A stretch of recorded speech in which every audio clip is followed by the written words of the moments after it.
वस्तु स्वातंत्र्य की अपेक्षा।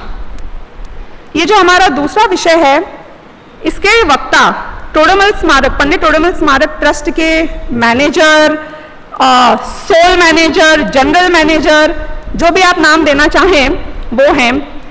हमारे जो शास्त्रीय विद्वान हैं उनको वो मोक्ष मार्ग प्रकाशक और न्याय दीपिका ये ग्रंथ पढ़ाते हैं। उनका स्वयं का बहुत अच्छा अध्ययन है। दोनों ही रूप में वो अपना पूरा योगदान, पढ़ाने के रूप में भी और यहाँ के मैनेजमेंट के रूप में भी अपना पूरा योगदान इस विषय को देते हैं। और मुक्त विद्यापीठ के संस्थापक भी वही हैं, जो भी टोडरमल स्मारक ट्रस्ट में शुरू हुआ था और अभी भी चल रहा है। तो मैं आमंत्रण देना चाहूंगी पंडित पीयूष जी शास्त्री को, जो अपना अगला वक्तव्य यहाँ पे शुरू करेंगे।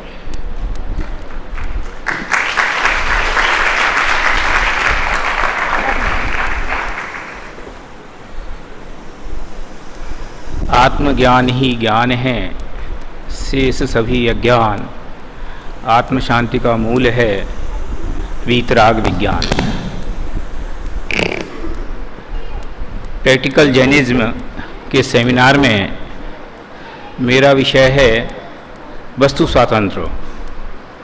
मैं वस्तु स्वातंत्र की बात करूं, इसके पहले मैं थोड़ी सी बातें करना चाहता हूं कि संसार में जितने जीव हैं उन सब जीवों का एक ही उद्देश्य है, और वह उद्देश्य यह है कि सुख हो दुख ना हो। और जितने भी प्राणी जगत में हैं, एक इंद्री से लेकर के पंचेंद्री तक, वे सब रात दिन 24 घंटे अगर कोई काम करते हैं तो सिर्फ एक ही काम करते हैं कि सुख हो दुख ना हो। वे खाते हैं तो सुखी होने के लिए, खाना बंद करते हैं तो सुखी होने के लिए, सोते हैं तो सुखी होने के लिए, जगते हैं तो सुखी होने के लिए। ये बात तो दूर रही, अपने हाथ से अपने बदन पे मिट्टी का तेल डाल के, अपने हाथ से माचिस की तीली सुलगा के अपने बदन को आग लगा लेते हैं। ये क्या बात के लिए? कठिन है कहना थोड़ा, कि ये भी सुखी होने के लिए। रेल की पटरी के नीचे कट के मर जाते हैं, ये क्या बात के लिए? सुखी होने के लिए। कि वे इतने दुखी हो गए कि वे ये समझते हैं कि जीने से अच्छा तो मौत भली, ऐसे जीने से तो मौत भली, और मरने के लिए तैयार हो जाते हैं। लेकिन मेरा प्रश्न यही है कि इतना सब करने के बावजूद कौन कितना सुखी हुआ? हम रोज एक स्पेलिंग याद करें तो 365 दिन में 365 स्पेलिंग याद होती हैं। 10 साल में समझ लो 3600 जितनी होती उतनी हो जाती हैं। तो रोज अगर मैं 24 घंटे सिर्फ एक ही काम कर रहा हूं, और वह काम ये है कि मुझे सुखी होना है, दुखी नहीं होना है, इसके अलावा कोई दूसरा काम नहीं कर रहा हूं, अब इतनी मेहनत करने के बावजूद, रात दिन एक ही काम के पीछे लगे रहने के बावजूद, वो काम कितना हुआ? हर व्यक्ति अपने मन से अपने उसके बारे में विचार करे कि कौन कितना सुखी हुआ। जिसके पास धन है वे धन से दुखी हैं, जिनके पास धन नहीं है वे धन नहीं होने से दुखी हैं। कोई तन दुखी, कोई मन दुखी, कोई धन दुखी। संसार में कोई सुखी दिखाई देता नहीं। अब सुखी होने के लिए क्या किया जाए? क्या उपाय है कि जिस उपाय से सुखी हुआ जाए? मर्ज है इस उंगली में, मलहम लगाई जा रही है इस उंगली में, ये उंगली कब ठीक हो जाएगी? मैं अपने प्रश्न को फिर से रिपीट करता हूं। मर्ज है इस उंगली में और मलहम लगाई जा रही है इस वाली उंगली में। इसको और सरल कर लो कि मर्ज है इस हाथ में और मलहम लगाई जा रही है इस हाथ में, ये हाथ कब ठीक हो जाएगा?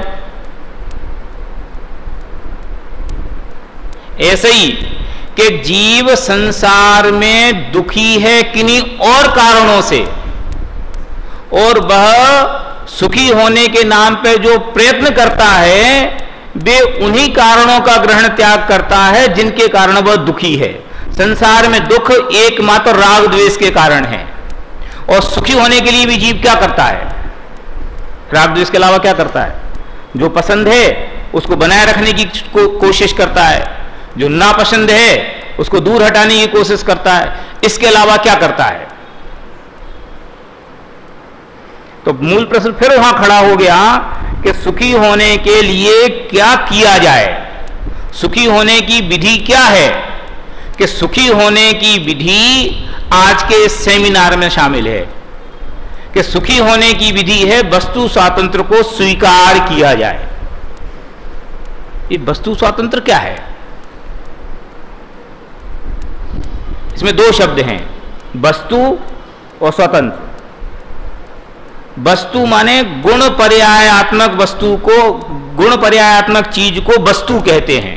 जैसे अगर हम सरल शब्दों में कहें तो द्रव्य को वस्तु कहते हैं। और स्वतंत्र क्या है? कि वह द्रव्य अपना काम करने के लिए स्वतंत्र है, स्वाधीन है और निरपेक्ष है।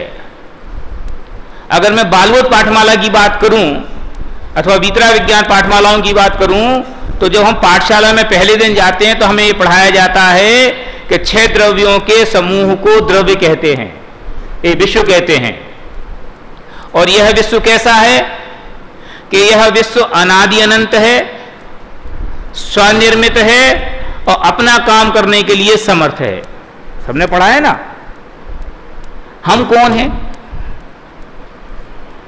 ये जो विश्व है ना 6 द्रव्यमयी, तो 6 द्रव्यमयी विश्व में हम कौन हैं? हम भी तो एक द्रव्य है ना, जीव द्रव्य है। तो हम अनादि अनंत हैं कि नहीं? अगर हमें हमारे अनादि से अनंतता की स्वीकार्यता हो, हमें इस बात का भरोसा हो जाए कि हम कहीं से आए थे और कहीं जाएंगे, तो हमारे जीवन में से बहुत सारा पाप, बहुत सारा अन्याय और बहुत सारी अनीति सहज दूर हो जाएगी। हम इतना पाप कर रहे, रात दिन इतना प्रयत्न कर रहे, किसके लिए? सोचो। पाप करोगे तो उसको भोगना पड़ेगा, पुण्य करोगे तो उसे भी भोगना पड़ेगा, धर्म करोगे तो उसे भी भोगना पड़ेगा। अगर ये भरोसा हमें हो तो बोलो फिर पाप करने से जीव क्यों न डरे? फिर धर्म की ओर, पुण्य की ओर जीवों का मन क्यों नहीं आकर्षित हो? तो जो 6 द्रव्यमयी विश्व है, यह विश्व अनादि अनंत है, स्वाधीन है, स्वनिर्मित है। इसको अपना काम करने के लिए किसी की पराधीनता नहीं चाहिए। और उसमें से मैं भी एक जीव द्रव्य हूं, और जीव द्रव्य होने के कारण से मैं अपना काम करने के लिए इंडिपेंडेंट हूं, स्वाधीन हूं। मुझे किसी दूसरे की पराधीनता नहीं चाहिए। कोई दूसरा मेरा काम करे इसकी आवश्यकता नहीं है। मेरे सटकारक मेरे में है, और के लिए मेरी सटकारक मेरे में है, और तेरे सटकारक। मैं अगर अपना काम करने के लिए स्वाधीन हूं तो तुम अपना काम करने के लिए हमारे पर अधीन हो। कि अगर मैं अपना काम करने के लिए स्वाधीन हूं तो तुम भी अपना काम करने के लिए स्वाधीन हो। तो तुम अपना काम करो, हम अपना काम करें। ज्यादा अच्छी व्यवस्था ये नहीं है? थाली में से मैं कौर उठाऊं और तुम्हें खिलाऊं, और तुम कौर उठाओ और मुझे खिलाओ, ये ज्यादा अच्छी व्यवस्था है कि दोनों अपना अपना खाएं? ये अच्छी व्यवस्था है। वस्तु स्वातंत्र्य कहता है कि हर व्यक्ति अपना काम करने के लिए स्वाधीन है, क्योंकि वो वस्तु है। और के लिए इतनी बात नहीं है, वो वस्तु है तो उसको कब कैसा परिणमित होना है ये उसकी वस्तुगत योग्यता में शामिल है। उसको कोई से इंपोर्ट नहीं करना है। ये शरीर है, पहले बचपन का देह होती है, फिर जवानी की होती है, फिर बुढ़ापे की होती है। बोलो कौन इसको क्या करता है? अपन कितना प्रयत्न करते हैं कि बाल ना झड़ें? झड़ते हैं कि नहीं? कोई को थोड़े पहले, थोड़े बाद। दांतों को बनाए रखने के लिए कितने कोलगेट खाली कर मारे।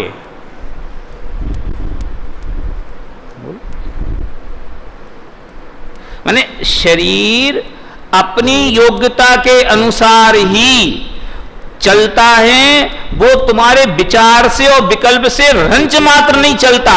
और ये बात हमें रात दिन ख्याल में आती है, रात दिन हमें महसूस होती है कि हम कितनी जिम ज्वाइन कर लें, कितनी हम दवाइयां खा लें, कितनी हम दूसरे मेहनत के काम कर लें, कितनी हम वो कर लें, लेकिन इसको जिस एंगल से जाना है उसी एंगल से वो या तो स्वस्थ होता है या अस्वस्थ होता है, उसमें हमारे किए कुछ नहीं होता। अब बोलो सुखी होने का रास्ता क्या है?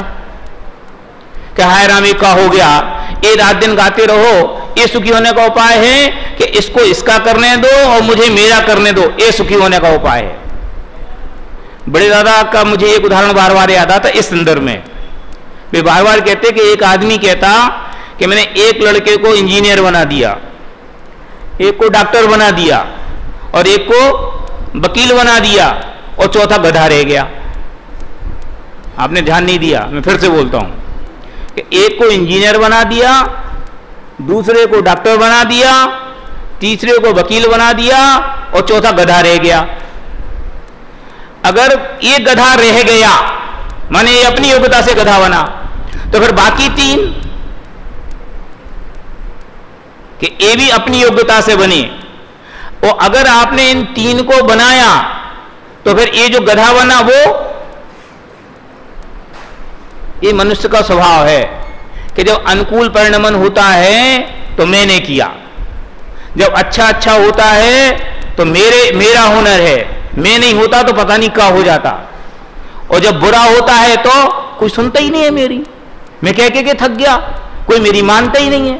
अरे तो महाराज जब अच्छा हुआ था जब भी ऐसा ही हुआ था, और बुरा हुआ है तब भी ऐसा हुआ है, लेकिन अच्छे काम का तो यह अहम करना चाहता है, श्रेय लेना चाहता है, और बुरे काम का श्रेय नहीं लेना चाहता है, इसलिए उसमें तो वस्तु स्वातंत्र को याद करता है और इसमें वस्तु स्वातंत्र को याद नहीं करता। जबकि होना यह चाहिए कि अनुकूल परिणमन हो तो मैंने नहीं किया और प्रतिकूल परिणमन हो तो मैंने कुछ नहीं किया। हमको कछु भय नारे जान लियो संसार। ये जान लियो संसार क्या है? जान लियो संसार ये नहीं है कि संसार ठगों की टोली है, सब नालायक हैं, सब दुष्ट हैं, सब बेईमान हैं, कोई किसी की नहीं सुनता, इसका नाम जान लियो संसार नहीं है। जान लियो संसार का नाम ये है कि कोई किसी का करता नहीं है, और जब कोई किसी का करता नहीं है तो ये पराधीन बुद्धि किस बात के लिए, ये पराधीनता का आग्रह किस लिए? स्वाधीनता में ही सुख है, इसलिए भय नहीं ले। कि अब क्या होना है कि जो जिस काल में जैसा देखा गया है वो उस काल में वैसे ही होना है। वो ना जम जम जस्सी देसे जैन विहाणेन जम्मी कालम्मी तम तस्य तम्मी देसे तेन विहाणेन, जो होना है वो ही होना है और उसके अलावा कुछ नहीं होना है। एक बार आप विचार करके देखो कि इस दुनिया में जो हो रहा है वो सब होने योग्य हो रहा है, अनहोना नहीं हो रहा है। अगर आपको ये बात अपने हृदय में बैठ जाए, ये बात आपके चित्त में स्वीकार हो जाए, तो आपको कौन दुखी कर सकता है? मैं आपसे कहता हूं, बहू ने सास को बढ़िया खाना बना के खिलाया, होना के अनहोना, और बहू ने सास को खाना नहीं बना के खिलाया, ये होना के अनहोना, कि ये भी होना। तो अनुकूल हो तो बढ़िया और प्रतिकूल हो तो बुरा। ये अनुकूल और प्रतिकूलता की बुद्धि यही अनादि काल से सुख दुख की मूल हेतु है, दुख की मूल हेतु है। और वस्तु स्वातंत्र कहता है परद्रव्य के आश्रय से जो सुख दुख की बुद्धि है, ये राग द्वेष की बुद्धि है, ये अनर्थकारी है, इसे छोड़ना चाहिए। और अर्थकारी क्या है कि वस्तु स्वभाव के अवलंबन से निर्भरता को ग्रहण करना, ये अर्थकारी है। और इसको छोड़ दो तो बाकी सब क्या है? अनर्थकारी है। ये हिंदुस्तान की संस्कृति के रंग रंग में है ये बात। ये रेलवे स्टेशन पे कुली दिन भर बोझ उठाए और फिर बाद में उसको अपेक्षित जब पैसे नहीं मिलते हैं ना, तो क्या सोचता है कि भगवान की मर्जी ऐसे ही थी, जो होना था वही हुआ।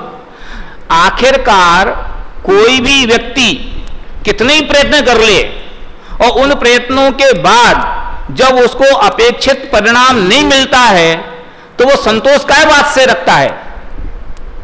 वो इसी बात से तो रखता है कि हमारे भाग में नहीं था अथवा भगवान की ऐसी मर्जी थी। जैन दर्शन ये कहता है कि अनुकूल प्रतिकूल परिणमन में तो ये बात है ही है, लेकिन अनुकूल परिणमन में भी यही बात है। हमने मिट्टी में हाथ डाला और सोना बन गया तो मैंने किया, और सोने में हाथ डाला और मिट्टी बन गई तो ये तो धोखा दे दिया, ये नालायक निकल गया, वो बेईमान था, मैं क्या करता। फिर ये गाने गाने का कोई मतलब नहीं है। वस्तु स्वातंत्र एक ऐसी व्यवस्था है, जैन दर्शन का एक ऐसा अद्भुत सिद्धांत है कि जो हमारे क्षोभ्यम ज्ञान में भी स्वीकृत हो, तो जो परद्रव्य के कारण अथवा संयोगों के उठापटक के कारण जो अस्थिरता चित्त में आती है वो खत्म हो जाए। मैं आपसे पूछता हूं कि आपको अचानक समाचार मिला कि आपके घर में आग लग गई। इसको थोड़ा मैं ऐसा करता हूं, दो व्यक्ति खड़े करो। एक व्यक्ति वो जिसके क्षोभ्यम ज्ञान में वस्तु स्वातंत्र क्रमबद्ध पर्याय स्पष्ट है, और दूसरा व्यक्ति वो जिसने वस्तु स्वातंत्र और क्रमबद्ध पर्याय की एबीसीडी भी नहीं सुनी, और दोनों के घर में आग लगी और घर जल गया। अब दोनों रोएंगे कि नहीं रोएंगे? 100% रोएंगे। हो सकता है कि जिसने वस्तु स्वातंत्र का सिद्धांत सीख रखा है कदाचित ज्यादा रोए, और जिसने नहीं सीख रखा वो कम रोए। लेकिन अपन अपने मानसिक विचारों से निर्णय करो कि चित्त में क्लेश किसके ज्यादा है। उसके कि जिसने ये जान रखा है कि मैं क्या करता हूं, जो होना है वो नक्की है, मेरे किए क्या होता है, मैं तो जबरदस्ती के विकल्प का करता हूं, कि उसके कि जो ये मानता था कि सब कुछ मैं ही करता हूं। जेब कट जाए लाख रुपए की, किसको ज्यादा दुख होगा? और अकेले दुख की बात क्यों, सुख की बात भी, कि कोई उसको लाख रुपए की लॉटरी का समाचार मिले, अथवा अपने बेटे की शादी में वो डांस करे, नाचे, तो हृदय में आनंद का वेदन ज्यादा किसके है? उसके कि जो वस्तु स्वातंत्र को गहराई से समझता है, उसके कि जो नहीं समझता उसके। ये जो चित्त में परिवर्तन है, संयोगों के प्रति,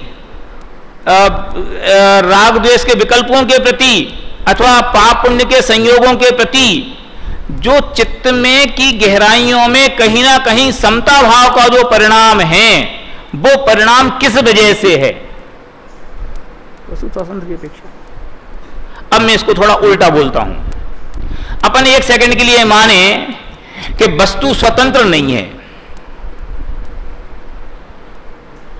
वस्तु स्वतंत्र नहीं है, तो अगर वस्तु स्वतंत्र नहीं है तो किसी न किसी के हिसाब से तो चलेगी ना। एक तो यह है कि ये अपने आप चलता है, एक ये है कि इसको मैं चलाता हूं। तो अगर वस्तु स्वतंत्र नहीं है और वस्तु को मैं चलाता हूं, तो बोलो अभी जो पंखा चल रहा है इसका चलाने वाला मैं हूं कि नहीं हूं? अब हूं, तो अब जिसको ठंडी लग रही वो कहता है इसको बंद करो, जिसको गर्मी लग रही वो कहता है इसको चालू करो, अथवा जिसको ठंडी लग रही वो कहता है कहां से चालू कर दिया, जिसको गर्मी लग रही वो कहता बहुत बढ़िया मजा आ गया। अब पंखा क्या करे, किसकी माने? ये हॉल में लाइट जल रही है, अब इस लाइट को कंट्रोल करने का पावर किसी के हाथ में होए तो वो लोग क्या करें? आधे लोग कहेंगे जलाओ, आधे लोग कहेंगे बुझाओ। क्या किया जाए? सड़क पे ट्रैफिक चल रहा, अगर इसको कोई कंट्रोल करे तो क्या हो? माने अगर कोई चीज का अधिकार किसी दूसरे के पास होगा तो ये दुनिया की व्यवस्था बन ही नहीं पाएगी। मैं आपसे पूछता हूं बारिश होनी चाहिए कि नहीं होनी चाहिए? कि उसी एक मोहल्ले में दो आदमी रहते हैं, एक कहता है होनी चाहिए और एक कहता है नहीं होनी चाहिए। अब बारिश क्या करे? तो ज्यादा अच्छा क्या है? उसी मंदिर में दो आदमी एक साथ अर्जी लगाते हैं कि हे भगवान बारिश रुक जाए, और दूसरा कहता है हे भगवान और बारिश होए। अब भगवान किसकी माने? तो ज्यादा सुविधाजनक, तथ्यों के ज्यादा निकट और ज्यादा वास्तविक क्या है कि इस संसार को कोई चलाने वाला है, ये ज्यादा वास्तविक है कि इस संसार को कोई चलाने वाला नहीं है, ये ज्यादा अच्छा है। हमें क्या लगता है कि कोई चलाने वाला हो तो व्यवस्था ज्यादा अच्छी होती है। हमें ये लगता है कि कोई मेरा दुख दूर करे, ये ज्यादा अच्छी व्यवस्था है। भाई साहब, ये व्यवस्था असंभव है।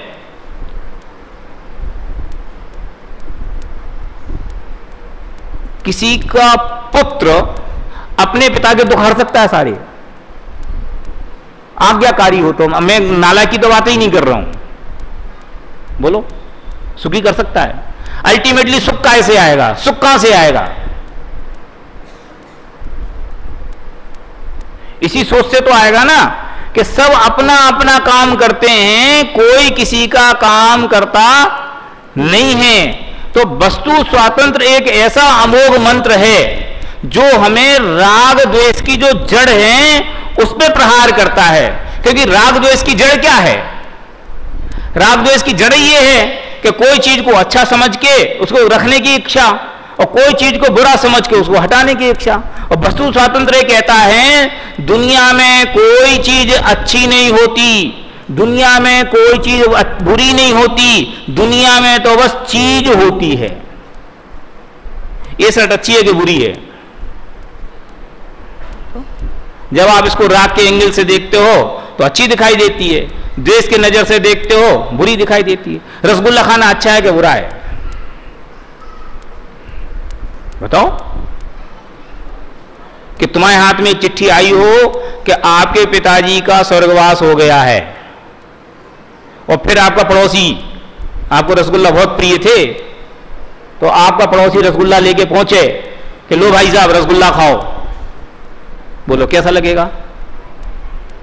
क्यों? रसगुल्ला बुरा हो गया? कि भाई साहब न रसगुल्ला पहले अच्छा था और न रसगुल्ला अब बुरा है। पहले रसगुल्ला के प्रति रागात्मक दृष्टिकोण था इसलिए वो मजा देता था, और अब उसके प्रति द्वेषात्मक दृष्टिकोण आ गया है इसलिए वो दुख दे रहा। बात तो वही है। तो फिर अच्छी बात क्या है? कि अच्छी बात यह है कि हम चीज को चीज के एंगल से देखें। अभी हम चीज को चीज के एंगल से नहीं देखते, वस्तु को वस्तु की नजर से कौन देखता है? हर आदमी वस्तु को देख करके ये अच्छी है, ये बुरी है, ये काम की है, ये बेकाम की है। काम की और बेकाम की क्या होती है? दुनिया में कौन सी चीज ऐसी है जो बेकाम है और कौन सी चीज ऐसी है जो काम की है? घटिया से घटिया चीज किसी के लिए अच्छी हो सकती है कि नहीं? तो चीज है, वस्तु तो वस्तु है, वस्तु तो उत्पाद में ध्रुव्यात्मक है, वस्तु तो नित्य परिणमनशील है, उसमें ना अच्छा है ना उसमें बुरा है। ये पुद्गल ये अच्छा है कि बुरा है? नहीं, अच्छा चित्र बना हो तो बहुत बढ़िया, और घटिया चित्र बना हो तो बुरा। जिनको काला रंग पसंद है वाह बहुत बढ़िया, और जिनको काला रंग बुरा लगता है वे ये क्या पहन के आ गए? अब बोलो काला रंग अच्छा है कि बुरा है? हरा रंग अच्छा है कि बुरा है? कि हिंदुस्तान में बुरा है, पाकिस्तान में अच्छा है? बताओ। वस्तु स्वातंत्र्य सिखाता है कि न तो वस्तु को अच्छे के एंगल से देखना चाहिए और न वस्तु को बुरे के एंगल से देखना चाहिए, वस्तु को वस्तु के एंगल से देखना चाहिए। वस्तु तो सतत परिणमनशील है, कोई वस्तु ना अच्छी होती है ना बुरी होती है। इस समता भाव ये वस्तु स्वातंत्र से सुख को उत्पन्न करता है। अच्छा, जगत में हमें करना क्या है? संसार में हमें सुखी होना है। मूल उद्देश्य तो यही है ना, हर जीव सुखी होना चाहता है। तो सुखी होने के लिए क्या करना चाहिए? उपाय क्या? सुखी होने की विधि क्या है? कि सुखी होने की विधि यह है कि हमें मान लें कि हम सुखी हैं। बोलो, सुखी होना है कि सुखी हैं?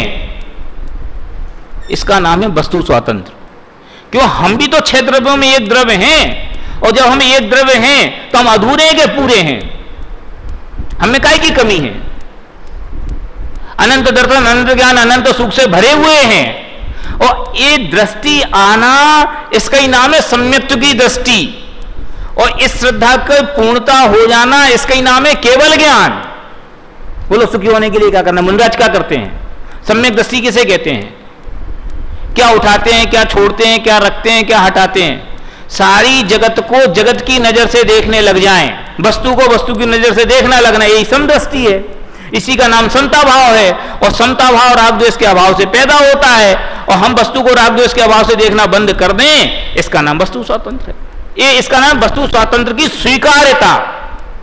माने हम वस्तु स्वातंत्र को उस एंगल से तो देख लेते हैं कि सारे के द्रव्य 6 हैं और सब अनादि अनंत हैं, स्वनिर्मित हैं, स्वाधीन हैं, अपने षट कारकों के आधार से परिणमित होते हैं। कोई किसी को ना बनाता है, ना किसी को चलाता है, और ना किसी का नाश करता है।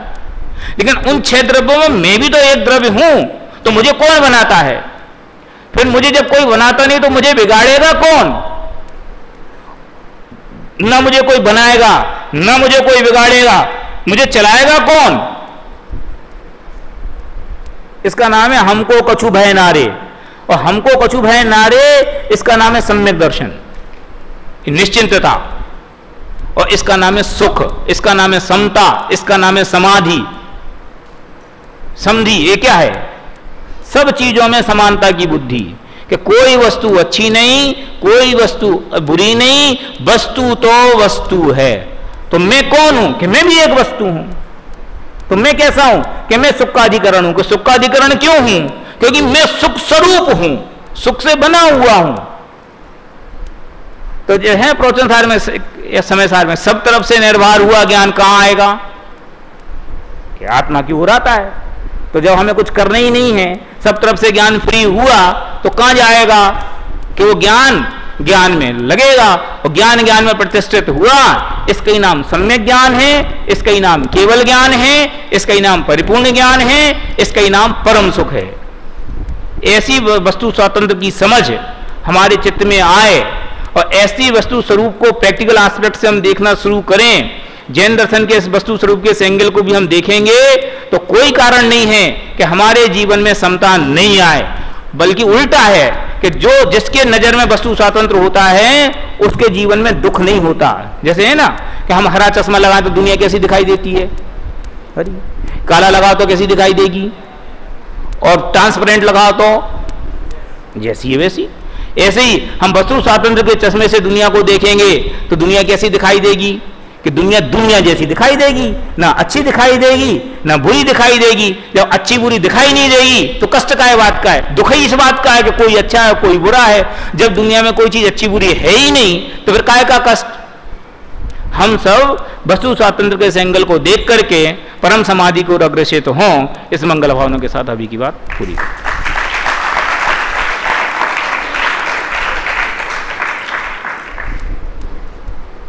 पीयूष जी शास्त्री का बहुत बहुत धन्यवाद।